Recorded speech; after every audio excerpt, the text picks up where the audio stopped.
What's good? It's your boy SwabiDabi, owner operator Perfect Touch Auto Glass in Richmond, Virginia. Look, we working on a 2015 Mazda CX-9. I want to show y'all something right here. Right here, we working on this little fender piece right here. Most of y'all are trying to take out that little tab right there, but that's not what we're going to do today. I'm going to show y'all how y'all take this off without destroying the clip and without messing anything up.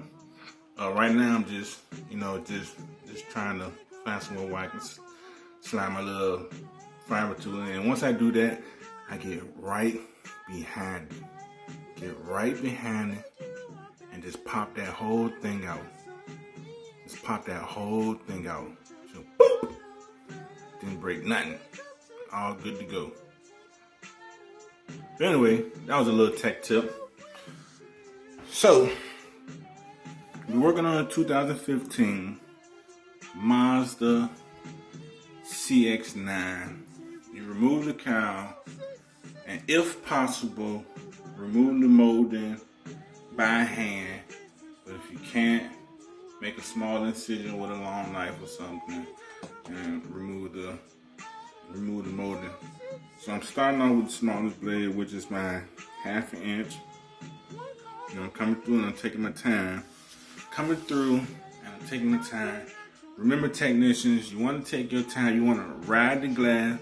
Stay away from the pinch wheel. Ride that glass all the way through. Follow through. Keep your body tight. Keep your body tight just in case the cold knife cuts through the glass. And some situations, people will go to the inch cold knife or the 1.5-inch cold knife. In most situations, I don't have to do that. I just come through with my handy dandy blade. I see it's loose over there, but it's just stuck in the corner.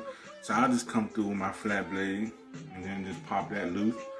I had the cameraman show this y'all for tech tip, and you just pop it loose.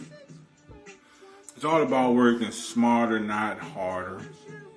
And of course, despite the fact I've been doing this for 17 years, I'm gonna always pull out my dash protector in 90% of the situation. Sometimes I just be like, I'm just gonna go ahead. But in this situation, I don't know if it was a domestic issue or whatever, but in the lower, which we're gonna come to it, something hit this windshield. Something hit this windshield and smashed the windshield into the dash. And what I like to do, I like to take my dash protector and slide it between the windshield and the dash, and it'll push the damaged area up, so I can just cut over that and don't have to worry about cutting into the dash or anything like that. That right there was just a tech tip. If you don't got no dash protector, use like a piece of cardboard from like a door glass or something like that. That works as well. And I got her loose. As you see, the bottom part of the windshield, something hit it. 'Tis the season for the baby mama drama. But moving along. So, like always, I like to use a scraper for the tops and the sides. I'm looking at this windshield. I'm talking to my son. I got my son recording everything now, and I'm teaching him the trade. And I'm talking to him. I'm just like, even though I'm working on this one step, I got the next 2 steps. I see the next 2 steps already in my head, and I'm already foreseeing how I'm gonna run this glue and how I'm gonna set this glass. It was previously installed. Not too shabby. So I'm like, alright, I want to raise this windshield up flush with the exterior of the pinch wheel. That's where I want the windshield at. This is going to cover up the rust, because it got some rust on there and everything like that. After I prime it and stuff like that, it's gonna cover up all that stuff. So I know I'm gonna run a VB. Yes, ladies and gentlemen, I'm gonna run a VB. I'm gonna run it. I'm gonna run on the top. On the top, I'm gonna run it low. On the sides, I'm gonna run it in. Now, careful technicians with running your beads in, because if you run it too far in, you can get gooage. Some technicians, if they got a two-man set, they will use foam padding. They will use foam padding and line the windshield up to prevent gooage and stuff like that. However, I don't need nothing like that. It's all about the way you cut the knot, the tip. You cut the V. I'll do a video on that. It just isn't a regular triangle V. How I cut it. One side is long, one side is short, and it'll catch. It'll catch. But you know, you priming it. Priming it, I use a all-in-one primer, which is a primer and activator for the glass. Also, I use a primeless urethane for the glass, so I don't have to prime.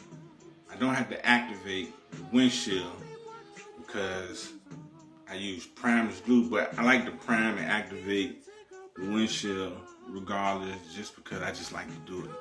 So I do it. So I'm running the bead, the height. I'm actually running the bead, the height of the pinch wheel. So when I set the glass, it'll level off. And I do the bottom. I run the bottom up. I run the bottom up for that 1/4 inch slide. When I set the windshield and I adjust it, and if I slide it down, the glue won't come off the pinch wheel. So I run the bottom up. I run the top down, and I run the sides in. Not too far in. I make sure I give myself a 1/4 inch from the A-pillars. And how you do that is you put the notch to the wall of the pinch wheel and angle the V-notch in. This way you stay, it's just a perfect run. You put the notch to the pinch wheel, but you turn the V-notch in and then you run it that way. That's the tech tip on how to do that. And then, you know, I put my everybody know I like to put a cloth down and then put a little setting block down. I'm telling you, this eliminates the whole two-man set. Other than that, this your boy SwabiDabi, holding it down in Richmond, Virginia. 804-466-4141, www.ptailrvavirginia.com.